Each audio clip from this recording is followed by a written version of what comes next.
drone would even crash or fly in the wrong direction.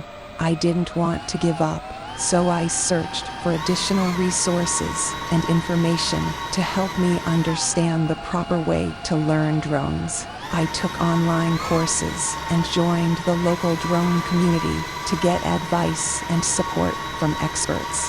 For months, I learned about drone technology, flight navigation, drone maintenance and care, as well as flight laws and regulations. I also continued to practice my drone flights, figuring out more advanced techniques to take more dramatic shots. After a lot of practice and persistence, I finally mastered the skill of drone flight. I was able to capture amazing photos and videos from high altitudes, creating spectacular views from above.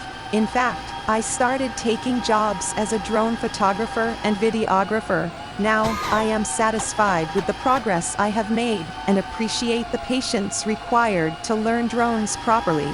I also want to share my experience with others who are learning drones and help them shorten the time and effort required to achieve the same expertise. I hope that with this story, you can feel inspired to start your own journey to learn drones and discover the beauty of the world from a new perspective.